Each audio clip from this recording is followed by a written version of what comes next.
Bonjour à tous et bienvenue dans ce 7-8 Week-end sur TV à 78 au programme actualité et idées de sortie pour bien terminer la semaine dans les Yvelines. Voici le sommaire de ce 25 février. Football, la demi-finale de Coupe de France Versailles-Nice est programmée ce mardi 1er mars à Nice. Nous sommes allés à la rencontre des jeunes footballeurs du club pour recueillir leurs réactions. Reportage à suivre. Le préfet délégué pour l'égalité des chances, Raphaël Sodini, va quitter les Yvelines. Il a été nommé préfet du territoire de Belfort à compter du 7 mars prochain. Patrice Carmouze l'a rencontré. Et puis comme tous les vendredis, nos idées de sortie pour le week-end mais également pour les vacances d'hiver, ce sera avec Bichente Merian Santisteban. Bichente qui est justement avec nous. Bonjour Bichente. Bonjour Mickaël. Alors comment allez-vous ? Ça va très bien et vous ? Très très bien, comme tous les vendredis, c'est le week-end. Alors Bichente, qu'est-ce que vous nous avez concocté pour cette émission ? Justement, c'est le week-end, mais c'est aussi bientôt la deuxième semaine déjà des vacances scolaires, donc quelques petites activités à faire comme d'habitude, par exemple une promenade à la ferme. On verra tout ça dans ce 7-8 Week-end. L'actualité dans les Yvelines, c'est évidemment cette demi-finale de Coupe de France de football entre Versailles et Nice. Une rencontre programmée ce mardi 1er mars à 21h à l'Alliance Riviera de Nice. Toute la ville et tout le club vibrent pour cette grande première historique pour les Yvelines. Nous sommes allés à la rencontre de jeunes du club. Des images de Patrick Jacques de Dixmude. Allez Versailles! Allez Versailles! Un chant répété en boucle cette semaine lors de ce stage de football à Versailles, à quelques jours de la demi-finale historique face à Nice. Les jeunes du FC Versailles 78 ne cessent de parler des exploits de leurs aînés dans cette Coupe de France 2022, un parcours qu'ils ont scruté avec attention. C'est unique, c'est pour un club de N2, c'est bien. Et ce qu'ils ont fait, c'était extraordinaire, surtout face à Toulouse. Le but de Djoko et aussi le but de Diarra-Souba contre Bergerac. J'ai vu qu'ils seront passés à la quart de finale, huitième de finale. J'espère qu'ils vont passer contre Nice et qu'ils vont gagner. Donc du coup, je vais supporter Versailles. Pour qu'ils puissent gagner, je vais les encourager. Sur le terrain, les 74 jeunes présents tentent d'imiter les gestes des demi-finalistes de la Coupe de France, des joueurs devenus en quelques semaines leurs idoles. Pour moi, c'est les stars de Versailles. Surtout Djoko, il marque beaucoup de buts, il est bon. Je sais pas, en tout cas, dans tous les cas, c'est mon préféré de tout Versailles. J'ai que vu de près Vieira et l'entraîneur. Et alors ? Je leur ai fait un check et voilà. Une équipe première qu'ils rêvent de rejoindre dans le futur. En fait, avec tous les enfants, les autres enfants, ça nous fait plaisir. Ça nous donne du courage pour venir jusqu'à ce niveau de la N2, de la Nationale 2 ou voire plus loin encore. Tous nous l'ont assuré, ils regarderont le match même si la plupart seront sur leur lieu de vacances. Un rendez-vous qu'ils ne rateraient pour rien au monde. Le préfet délégué pour l'égalité des chances auprès du préfet des Yvelines, Raphaël Sodini, va quitter le département. Il a été nommé à préfet du territoire de Belfort à compter du 7 mars prochain. Patrice Carmouze l'a rencontré. Alors vous étiez préfet à l'égalité des chances, c'est une fonction qui est relativement récente, je crois qu'elle est de 2005. Oui. Qu'est-ce que vous avez appris dans cette fonction ? Alors j'y arrivais sans idée préconçue et j'avais une grande interrogation qui était où en sont nos quartiers en politique de la ville ? Comment, finalement on en entend beaucoup parler, et vos confrères en font parfois une présentation qui n'est pas à leur avantage. Est-ce que ce sont des territoires perdus de la République ? Oui, on parle beaucoup de ça. Voilà, on en entend, quand on arrive dans ces territoires, on se pose la question. Et moi, j'ai été très agréablement surpris par la résilience de ces quartiers. D'abord, la résilience des habitants qui veulent s'en tirer et qui aiment la République et qui aiment ce pays et qui veulent en être partie intégrante. La résilience des élus locaux, qui sont vraiment tous ces élus que j'ai rencontrés, tous les maires des quartiers, des territoires en politique de la ville, sont des gens qui se battent au quotidien pour leurs concitoyens et qui donnent vraiment foi en la démocratie, qui font un boulot formidable. Et puis finalement, les politiques publiques en la matière sont loin d'être aussi critiquables que, je ne sais pas, les rapports un peu rapides de telle ou telle institution peuvent le laisser croire. La politique de la ville, ça marche. Vous avez gagné en optimisme avec cette fonction. Au fond, on peut faire des choses, quoi. Alors d'une part, on peut faire des choses, évidemment, heureusement d'ailleurs, sinon ce serait désespérant si on ne pouvait rien faire. Donc non seulement on peut faire des choses, mais en plus ce que l'on fait est utile. Et ce que l'on fait, alors encore une fois, les changements sont lents, qu'il s'agisse de la rénovation urbaine ou quand on travaille sur l'éducation ou l'emploi, on ne transforme pas, on ne change pas la vie, pour reprendre des expressions politiques passées, du jour au lendemain. On n'a pas de baguette magique. Mais l'action que l'on mène dans ces territoires, d'abord, elle est très attendue par les habitants, très reconnue par les habitants.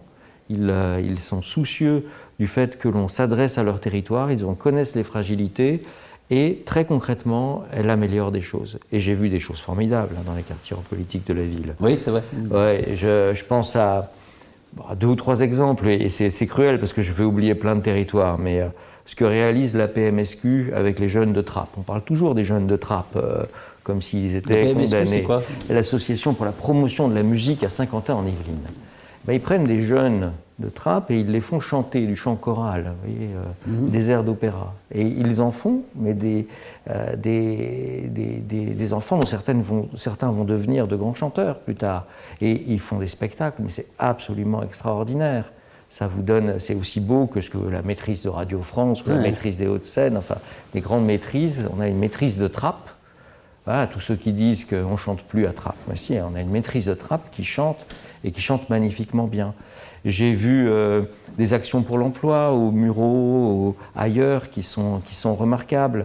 Donc j'ai vraiment vu d'abord un dynamisme dans ces quartiers, une volonté de faire, une volonté de s'en tirer, et puis une volonté d'appartenir à la République, quoi. Je crois vraiment bien loin des images, et je ne veux pas du tout paraître le bisounours de service, hein, mais j'ai vraiment vu ça. J'ai vu, il y a aussi des difficultés, on les connaît bien et je ne les passe pas sous silence, des difficultés de sécurité dans ces quartiers, des violences urbaines, des difficultés liées au trafic de stupéfiants qui empoisonnent la vie des quartiers, mais il ne faut pas que ces difficultés qui sont le résultat d'une action d'une minorité masquent la réalité de la majorité, et c'est une réalité de jeunes qui veulent s'en sortir. Est-ce que c'est une expérience qui vous servira ? Oui, c'est une expérience qui m'a beaucoup... Alors c'est toujours difficile d'en faire le bilan au moment où on part. Généralement les bilans se font un peu plus longtemps après, il y a besoin de digérer une expérience, mais c'est une expérience qui me servira. D'abord, j'ai appris beaucoup de choses sur la conduite des politiques sociales dans notre pays, puisque je n'avais pas en charge que la politique de la ville, hein, les politiques de l'emploi, les politiques d'hébergement, les politiques de logement. C'est une expérience qui me servira. Et puis, humainement, et c'est peut-être là-dessus que l'expérience a été la plus riche, j'ai appris beaucoup de la construction d'une politique publique locale au quotidien, avec le maire, avec les habitants, avec les associations, du rôle respectif que peut jouer l'État, le conseil départemental, les associations, le maire, comment on peut essayer de construire ensemble un écosystème qui fonctionne. Ça, je l'ai vraiment expérimenté, touché du doigt souvent, et ça a été une très belle expérience de ce point de vue-là. Alors ça, c'est les souvenirs que vous garderez de votre fonction. Quels souvenirs vous garderez peut-être aussi de vos rapports avec des élus, de la population et du département des Yvelines de manière générale ? Moi, j'adore, c'est un département que j'ai adoré. Je le connaissais un peu parce que je suis né dans les Hauts-de-Seine, donc c'était le grand voisin pour moi. Donc c'était pas une terre inconnue. C'est un département que j'ai adoré. J'ai gardé certains élus...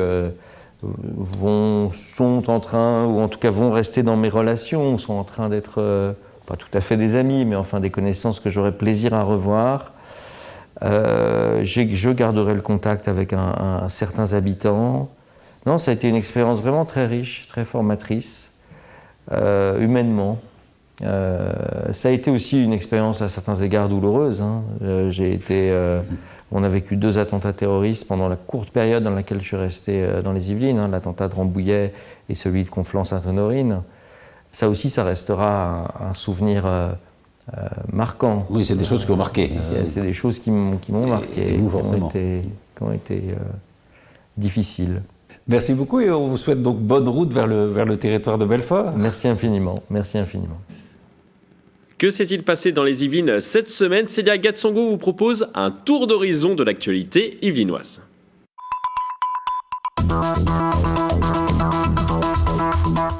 Clap de fin pour le vaccinodrome de Saint-Quentin en Yvelines. Après 400 000 injections réalisées, l'un des centres les plus importants des Yvelines ferme ses portes un peu plus d'un an après son ouverture. Il passe le relais à la médecine de ville pour vacciner ses habitants. Une convention a été signée entre l'assurance maladie des Yvelines et le Resto du Cœur dans le département.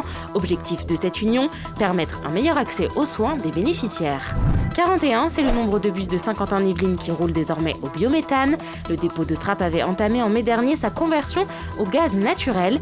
Ces véhicules en circulation constituent maintenant une grande partie du réseau Skibus. Le conseil départemental des Yvelines a lancé son plan Prévention Carence pour venir en aide aux communes déficitaires de logements sociaux. La ville du Pec est la première à en bénéficier avec l'inauguration d'une résidence de 90 habitations. Une opération qui permet à la commune de se rapprocher de l'objectif des 25% de logements sociaux obligatoires fixés par l'État. Le cirque Nicolas Zavata finit par faire escale finalement sur l'île de loisirs de Saint-Quentin-en-Yvelines jusqu'au 13 mars. Le maire de Trappes refusait d'installer le cirque dans la ville. Ils ont finalement eu gain de cause par la préfecture. Et puis enfin, Rima Ayadi conserve son titre de championne WBA continentale.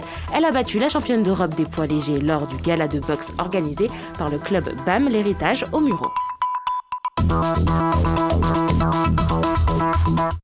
L'actualité de la semaine, c'est aussi la guerre en Ukraine. Les Russes ont bombardé plusieurs villes du pays, notamment la commune de Lviv. La Chambre d'agriculture d'Île-de-France collabore avec cette ville ukrainienne. Les détails dans cette interview express du président de la Chambre d'agriculture d'Île-de-France.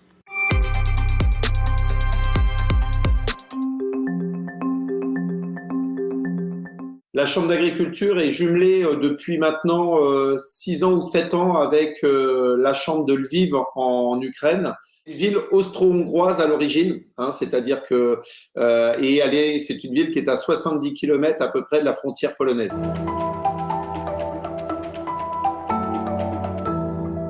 Les gens sont complètement perdus, même à Lviv, qui est à 70 km de la frontière ukrainienne. Ils ont pris un bombardement en fait sur une base aérienne qui est à 40 km de Lviv. Donc même à Lviv en tant que tel, ils ont entendu les déflagrations, etc. Il y a un état d'urgence qui a été décrété, c'est-à-dire que les enfants n'ont plus d'école et les salariés ne peuvent plus aller au travail, ce qui pose d'ailleurs dans les exploitations des soucis majeurs, puisque en fait vous avez bon nombre d'exploitations qui ont des animaux. Et donc, les chefs d'exploitation sont obligés de faire le tour des salariés pour leur demander quand même de venir au travail pour pouvoir nourrir les animaux.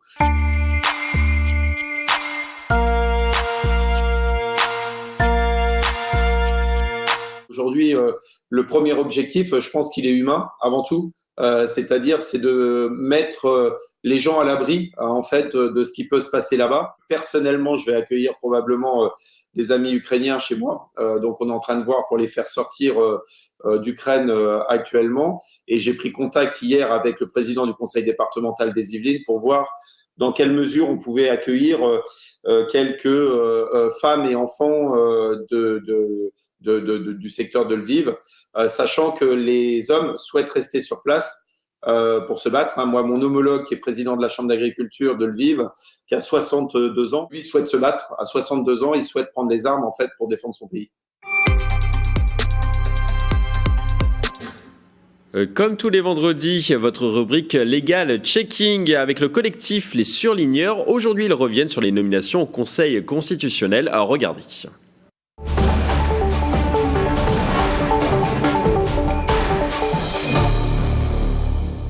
En vue du prochain renouvellement du Conseil constitutionnel, deux noms ont suscité une vague de critiques. Premièrement, la proposition de nommer Véronique Malbec est qualifiée par beaucoup de conflit d'intérêts dans la mesure où l'intéressée, lorsqu'elle était procureure générale, aurait poussé au classement sans suite de l'enquête préliminaire concernant Richard Ferrand dans l'affaire des mutuelles de Bretagne. Or, juridiquement, le conflit d'intérêts est une situation qui résulte de l'existence, au sein d'une même personne ou autorité, de deux liens d'intérêts contradictoires et que cette même personne ou autorité prend une décision affectant l'un de ces deux liens. Or, ici, la situation est différente puisque le président de l'Assemblée nationale, lorsqu'il nomme un conseiller constitutionnel, agit en tant qu'autorité purement politique. Donc, en droit, il n'y a ni conflit d'intérêts, ni illégalité. Deuxièmement, l'actuelle ministre Jacqueline Gourault serait par principe disqualifiée parce que non juriste de formation. C'est vrai. Et c'est peut-être une aberration, mais aujourd'hui, aucun texte n'exige de compétences juridiques spécifiques pour occuper le poste. Cela, en fait, est dû en grande partie au fait que le Conseil constitutionnel est avant tout un organe politique, chargé notamment d'assurer les fonctions juridictionnelles. Alors cela étant, le Conseil dispose d'un service juridique étoffé, composé notamment de magistrats, fonction est justement de préparer l'analyse juridique des décisions liées au contrôle de constitutionnalité des lois. Il n'est donc pas nécessaire que tous les membres du Conseil soient des juristes chevronnés. Non, le vrai problème, c'est que pour respecter le principe d'impartialité, Madame Gouraud sera tenue de se déporter sur un nombre significatif de dossiers. Mais en vérité, c'est déjà le cas pour les membres actuels du Conseil. Alors soyons clairs, quoi qu'on en pense et quoi qu'on en dise, la nomination au Conseil constitutionnel constitue un acte purement politique qui échappe à tout contrôle du juge, et ce dans le respect du principe de séparation des pouvoirs. Alors une solution existe, en appeler à l'éthique, ou mieux, à la sagesse des parlementaires qui ont la possibilité de voter contre ces propositions et de forcer les autorités concernées à proposer d'autres noms. Chiche!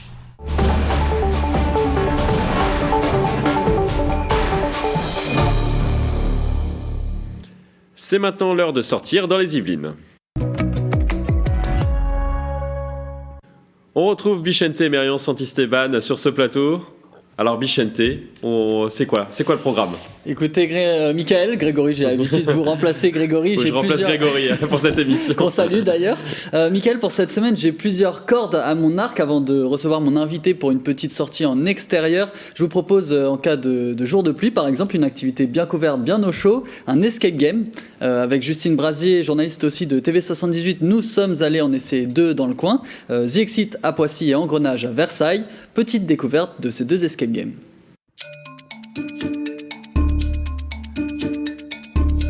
Le concept est assez simple. L'État veut réduire le nombre de prisonniers à petite peine en priorité. Ils se sont dit qu'ils allaient les mettre à l'épreuve dans une prison, en les enfermant, mais en leur laissant une chance de s'échapper. S'ils font preuve de cohésion, de solidarité et d'un peu de logique, ils ont une chance de s'échapper en moins de 60 minutes de la prison. On a choisi en fait de faire des salles à peu près du même niveau, qu'on appelle de niveau intermédiaire. On est à peu près sur du 50% de réussite sur toutes nos salles. On trouve que c'est le mieux pour les joueurs, parce que les joueurs aguerris, ils trouvent pas ça trop simple. 50%, il y a quand même un groupe sur 2 qui arrive pas en moins d'une heure. Et les groupes débutants, ils arrivent quand même à se débrouiller. Il y en a qui peuvent réussir alors que c'est leur premier escape game. Le Game Master, il va jauger ses indices en fonction de l'avancée des joueurs. En fait, il va avoir 2 buts. Le premier, c'est d'intervenir le moins possible pour que l'expérience appartienne aux joueurs et qu'ils se débrouillent le plus possible par eux-mêmes. Ils y prendront plus de plaisir. Mais il va être aussi là pour débloquer, pour pas rester 20 minutes sur une énigme, sinon les joueurs vont s'ennuyer. Ça n'a pas d'intérêt. Donc son rôle est fondamental parce que c'est lui qui donne le rythme au jeu.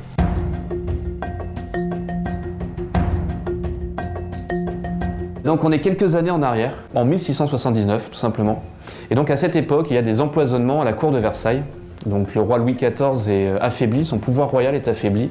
Donc il va demander à Louis de la Reynie, qui est lieutenant général de police, d'enquêter sur cette affaire. On a fait les scénarios, on a fait les énigmes par nous-mêmes. Et puis au niveau des décors, on a travaillé en fait avec des professionnels du théâtre qui ont fait, ou des chars, par exemple sur Euro Disney, des choses comme ça.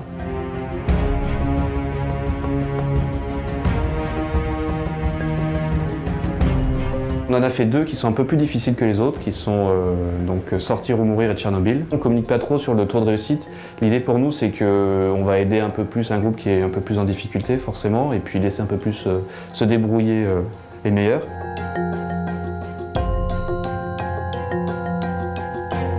Il faut de la fouille, il faut de la logique, il faut de la réflexion, etc. Mais le plus important, c'est comme on arrive forcément une équipe contre 3 et 6 joueurs chez nous, à partir du moment où on a un élément, il faut que toute l'équipe soit au courant. Et donc l'idée, c'est à la fois que tout le monde soit au courant sans se parler tous par-dessus les uns les autres. Moi, je vais commencer à faire les bougies. Donc la communication, généralement, c'est la première qualité. Donc 50% des réussites pour ces 2 salles, et d'ailleurs sur les 2 que nous avons faites, nous n'en avons réussi qu'une. Je dirais pas laquelle, Michael. Bon alors, C'est déjà pas mal, hein, Vicente. Alors moi je suis vraiment un piètre joueur d'escape game, j'aurais même pas réussi à faire 50%, mais bon. Faut pas vous dégrader comme ça. Bon, je suis juste réaliste, hein, Vicente. Alors un tout autre sujet à présent, cette semaine Vicente, pour les jours de beau temps, on peut aller à la ferme par exemple. Et oui, le temps s'est un peu réchauffé ces derniers jours, alors pendant les vacances, une petite journée aux fermes de Galice, ça fait du bien. Pour en parler avec nous, nous recevons Bruno Gancel, responsable communication des fermes de Galie. Bonjour. Bonjour. Merci d'être avec nous. Alors, les fermes de Galie dans les Yvelines, c'est à Saint-Cyr, à Sartrouville. Plein de choses sont à découvrir. On va commencer par exemple à Saint-Cyr, c'est 4 hectares de ferme, au milieu de chevaux, lapins, chèvres. Les vacances commencent bien pour vous ? Oui, la première semaine s'est bien déroulée. On a la chance d'avoir le temps avec nous. Et donc pour les activités qui se passent en extérieur, c'est top. Comme vous le disiez, il y a des grands espaces avec des prairies. Les animaux sont là, ils broutent, ils se font caresser par les enfants. On a également un grand bois dans lequel il y a plein d'ateliers à faire autour des petites bêtes, autour des animaux qu'on trouve dans les bois franciliens. Donc il y a effectivement plein de choses. Il y a également des ateliers à faire en intérieur. Oui, sur l'extérieur, si on vient à 17h30 par exemple, on peut assister au nourrissage des animaux. Au nourrissage des animaux, c'est-à-dire qu'on va accompagner l'animateur et puis qui va s'occuper en fin de journée des animaux, être sûr qu'ils ont bien à manger, s'occuper des litières et tout ça. Et donc les enfants peuvent regarder cette activité. Oui. Quand il fait beau, on a dit c'est l'idéal, mais en cas de jour de pluie, on peut quand même y trouver son compte. Bien évidemment, puisqu'il y a des grands bâtiments, et il y a pas mal d'ateliers qui se déroulent en intérieur. On va pouvoir faire du beurre suivant les jours, on va pouvoir faire donc du beurre, je l'ai dit, du pain. Il y a plein d'ateliers à venir faire. Le pain étant l'atelier qui est le plus demandé, il est disponible 3 fois dans la journée, donc il n'y a pas de souci, on peut accueillir pas mal d'enfants, même les jours de pluie. Bruno Gancel, c'est à partir de quel âge ?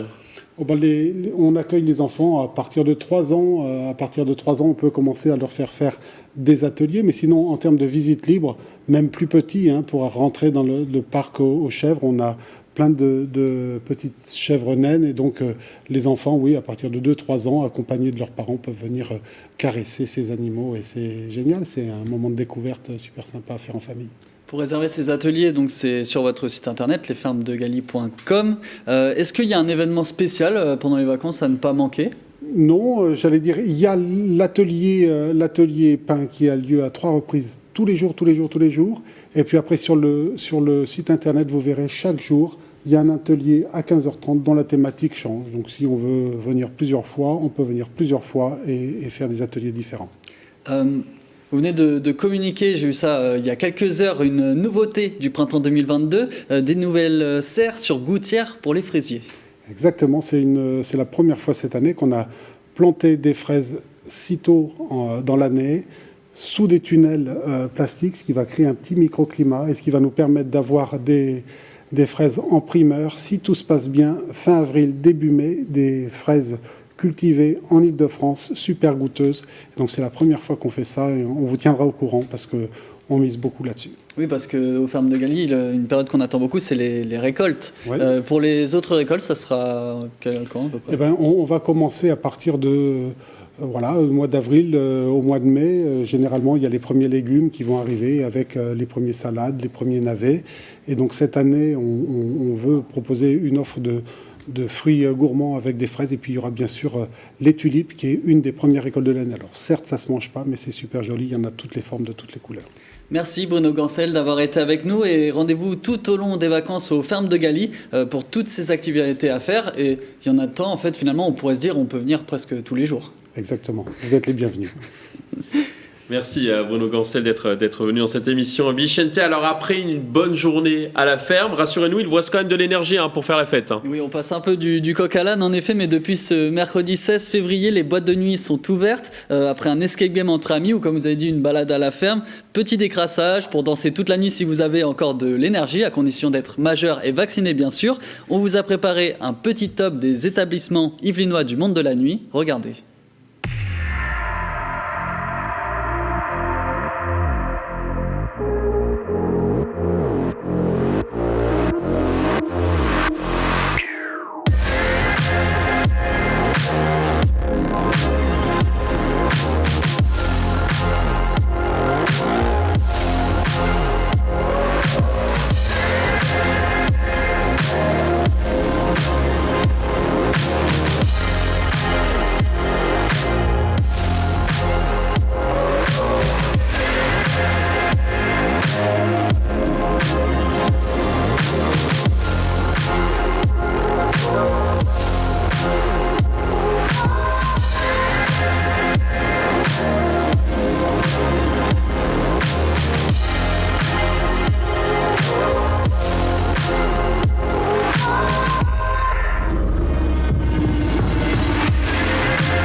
On passe maintenant aux traditionnels agendas à venir la semaine prochaine.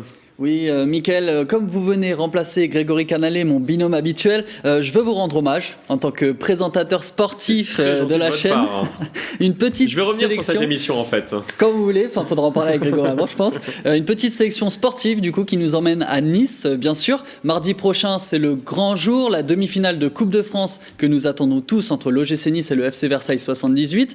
Coup d'envoi à 21h. Si vous êtes courageux et que vous avez fait le déplacement sur place à l'Alliance Riviera de Nice, tant mieux pour vous. Mais à défaut d'avoir fait la route dans le sud, vous pourrez bien entendu suivre la rencontre dans de nombreux bars yvelinois ou chez vous, si vous avez la chaîne payante, bien sûr. En tout cas, nous, à TV78, on vous donne rendez-vous pour une belle émission spéciale avant la rencontre.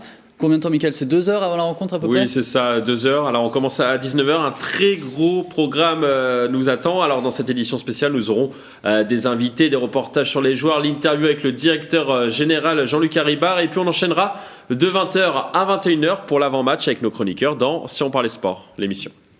En tout cas, on attend le rendez-vous avec impatience. Rendez-vous dimanche prochain aussi au départ du Paris-Nice. Cette année, le top départ de la prestigieuse course cycliste est donné à Mantes-la-Ville. Première étape à suivre à partir de 12h50, boulevard Saint-Lingros, pour une arrivée sur ce même boulevard aux alentours de 17h. Sur la place, la ville de Mantes a prévu un village d'animation tout le week-end de 10h à 18h.